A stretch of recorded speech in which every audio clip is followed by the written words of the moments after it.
Nicole's been working to build bridges between climate, capital, and technology for her entire career. Nicole, welcome. Thank you so much for having me. It was such a pleasure to listen to Maëlle too, because so much of what she talked about feels so, I was like, yes, and that too. Yes. So it was really, I'm so excited for this. That's great. You know, I observed recently that the phrase yes and is becoming a verb. And like, that's one of my favorite things. I'm going to yes and you on that. Yes, wonderful. Well, you know, I think, this could be a conversation that could go on for forever. Luckily, we get to do it again later today. But in the time we have, rather than me going through your incredible bio and the work you do with Sutro Energy Group, the board work you do with Prime Coalition and Activate, and all the other many things in the climate space, let's dive into it sort of conversationally. Okay. So take a tour of your past and then, sort of move into how you see the future evolving.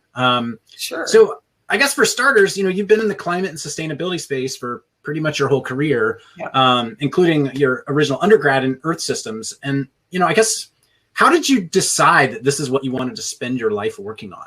I went to college. I liked being a student, and I liked kind of all subjects. I didn't have a particular subject that I really was like my thing. So when I went off to college, I didn't have a clear idea of what my major was going to be, but I was interested in things that were interdisciplinary, and I ended up taking Intro to Earth Systems just to fulfill a science requirement.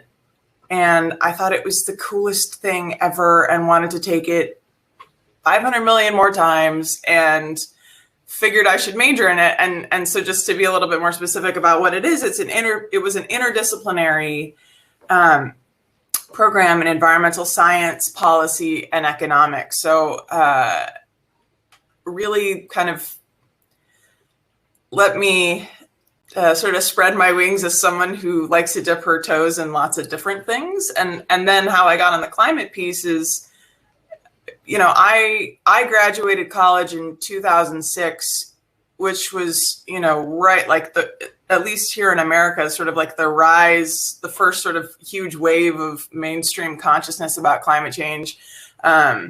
An Inconvenient Truth came out, I think, in 2006 or 2007. So like all my classes were about climate change, and I was just very thoroughly indoctrinated that like this was the fundamental existential like problem that I wanted to engage on and spend my life on. So that's how I got started on the path, for sure. That's awesome. Yeah, and you kind of did some work in the sort of the clean tech boom, I guess, if you will, in that era. Yeah. And then it sounds like after you went back, got an MBA and with a focus on clean energy, and then you kind of came back out and started really working around in sort of operating roles around development and fundraising with Cyclotron Road and Prime Coalition. Is that right? Like maybe kind of talk about how you worked in those orgs, and then now sort of the board work you do in those orgs as well. Yeah. So my as you said, Cody, my whole career has been in climate change, and I've been on the for-profit side, managing greenhouse gas reduction projects. I've been on the nonprofit side, but my very first job out of college was as a fundraiser,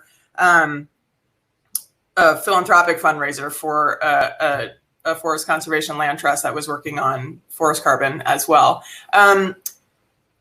I went back to grad school, and really in business schools, I got really interested in maybe the more general concept of just how do we get more money into climate things, right? And I really saw just this huge gap in investment. And when I say investment, I mean across the asset class spectrum. So from a philanthropy perspective, even today, less than 2% of all global philanthropy goes to climate change. Wow.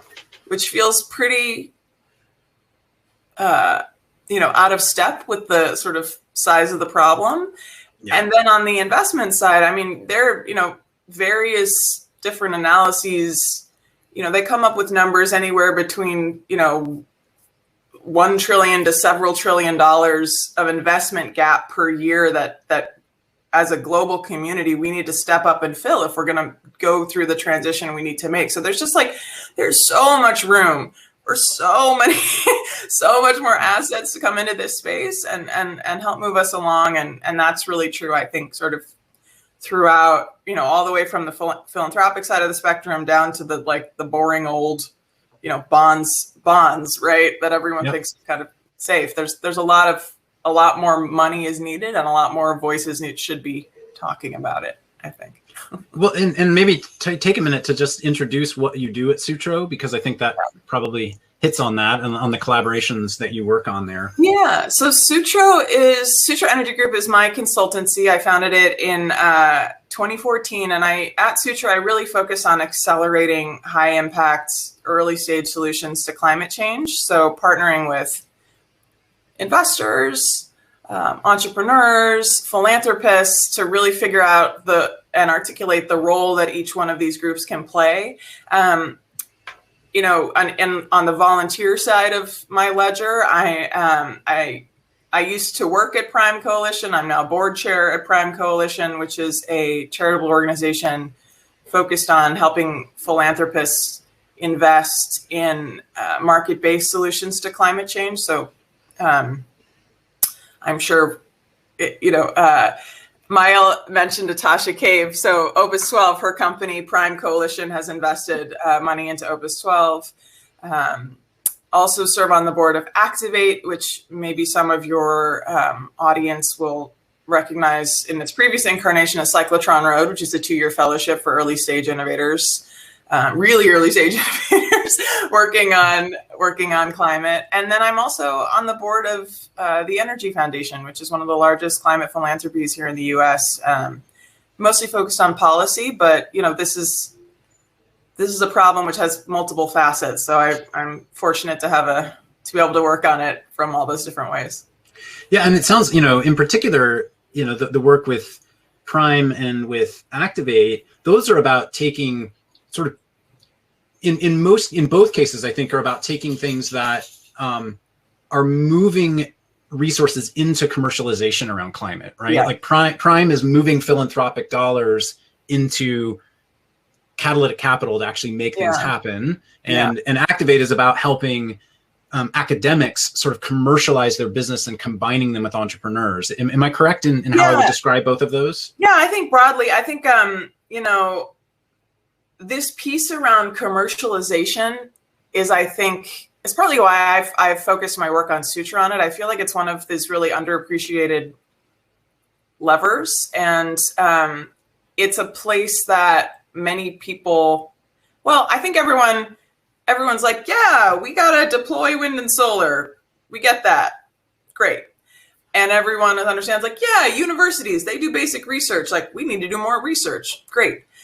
But the sort of link between new knowledge, new technologies, getting them into a company, like turning that into a product that someone will actually buy, so that you can, like, you can harness the power of capitalism to scale the damn thing, and so it will have the impact we'd like it to have. I mean, that's a piece, especially in like some facets of climate tech, that hasn't been working super well. I mean, I think Prime Coalition, Activate, other groups like Techstars, like Elemental Accelerator, Greentown Labs, like the ecosystem is growing. I mean, the number of new kind of climate tech, green investors in the space just over the last 5 years is really heartening. The ecosystem is growing to sort of support the smooth commercialization of these kinds of technologies. But I think it's really key, because if you look at the IPCC reports about, you know, what's happening to the climate and all the modeling they're doing about how we might, you know, step back from the brink, all of their models rely on technologies that we don't have yet. Or we don't have at the price point we need, which points to the next, like, commercialization. That's the thing that will get us there. And so, that's why I'm focused on it. And I think it's pretty high leverage.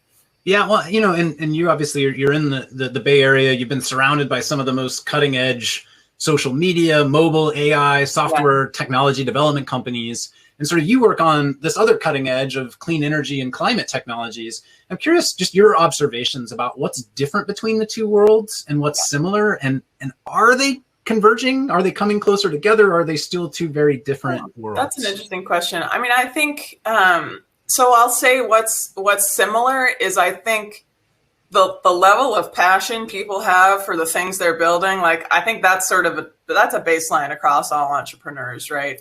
I think the level of ambition across kind of climate tech versus sort of more normal tech, what we call it tech, that level of ambition just as high. And I think where things differ and where the sort of first round of clean tech investing went off the rails a decade ago was in thinking that the same financing mechanisms we have for software-based engineering for like super high growth companies will work for many climate tech companies. And that is, unfortunately, that's been proven like it's just really not the case, or it works, but it takes a lot longer, right? Like you don't get your return in, if you're a venture investor, you don't get your return in 5 years, you get your return in 10, 12 years. And so I think what's really fundamental, the key difference is really what it takes to get an idea to transform it from an idea into a product that actually works in someone's hands. I mean, like if you're creating a new generation technology, like that's a many year sales cycle. You have to get a utility, maybe even a regulator to like bless your technology and say, cool, plug it into the grid. It's not going to, shut down Los Angeles. A lot of tech entrepreneurs don't face those same kinds of barriers. So I think it takes a sort of special, a special human or group of humans to like persist in the face of all of the sort of extra hurdles you got to jump over. And then you asked if they're converging. I mean, I think I am seeing a lot more interest from the tech sector in climate, seeing some entrepreneur crossover. Yeah. And seeing really, one of the things that I have been most excited about recently is the climate program at Stripe, right? Like this is a fintech company and they have thought really creatively about like, how can they authentically engage with climate and how they've, now added the Stripe climate program lets, people divert some small fraction of their payments that go through the platform to carbon removal technologies to help with the explicit goal of helping buy down the cost of those technologies, which I think it's really creative, super forward thinking. And I hope that more companies follow suit and kind of engage in that creative way. It's really great. Totally. And, I mean, I'm seeing absolute tidal wave of people with sort of traditional software tech skills moving into climate today. I mean, I've made that transition over the last few years myself. Yeah. What advice do you have for people looking to jump in? Particularly if you don't come from, 2 degrees with, a focus in this area and, 15 years of professional experience, but you care and you want to work in this area. Yeah. What advice do you have for folks? I think you gotta Mael mentioned networks earlier. I think that's really it. Like this is not, the ecosystem is growing. There are lots of great organizations I think, you can hook in with to try and find out if there are ways to help. But really,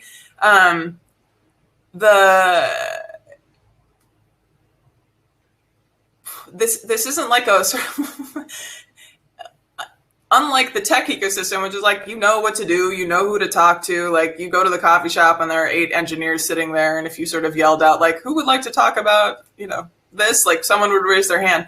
You got to do a little bit more work. But I think there's so many great companies coming up and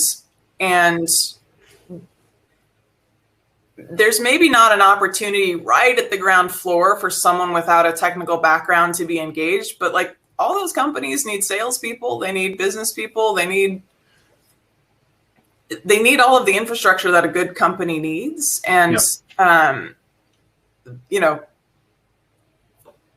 there are many opportunities if you're willing to kind of do the work and talk to people and put yourself out there as you know, that this is something you want to do, I think.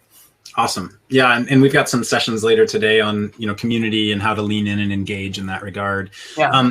We're short on time. I want to ask one more question of you, which is, you know, yes, there's a tidal wave of interest moving into climate, and there's a tidal wave of new companies, there's a tidal wave of people moving in, but there's also a few million tech startups in the world today. And as much as those of us in the climate tech world feel like we're in the middle of this zeitgeist, you know, most startups today aren't climate startups, and most startup founders aren't really thinking about climate change as it relates to their business. So my question to you is, should they be? Or maybe better put, how should they be thinking about it? They've got to make payroll. They've got to do, you know, they've got to whatever, do their thing as an early stage startup. How should a non-climate focused entrepreneur be thinking about this problem right now? Yeah. Well, I heard you say they're not climate startups. I would say they are a climate startup. Awesome. Everyone's a climate startup. You know, again, going back to a point Mael made, which I think was right, is climate change is here. Like, it's not theoretical. It's not happening in 10 years. Like, it is here. I'm sure it has touched you. Like, I live in California, and now we can't go outside in August and September because it's fire season because of climate change. So, you know, Mael talked about risk and opportunity. So I think at a very fundamental level, everyone needs to be thinking about climate risk. Like, where are you siting your headquarters? Where are your people living? Is that safe for them to live there? Is it healthy for my employees to like live in a place where there's smoke outside all the time? Or, you know, the risk of flooding is very high, and like they're going to have to keep moving. Like, what kind of disruptions will that have for my business? And then on the opportunity side, I mean, this is going to require a down to the studs reorganization of our economy if we are truly going to decarbonize. And that means that if you are a participant in this economy, you will be affected by said economy. Now, the question is, like, what do you do? How do you do? Like, I'm not saying stop what you're doing and start a climate focused business, but I do think what everyone can do is start asking those questions. Like, have we considered climate in this? Or did we ask our landlord about efficiency upgrades? Or, you know, like, what incentives can we provide our employees to take public transportation, right? Like, this sort of, it will make so much of a difference if everyone does the couple of percentage point things, right? Like, don't get intimidated that you have to completely redesign what it is you're doing, but start asking those questions on the margin, because that builds momentum.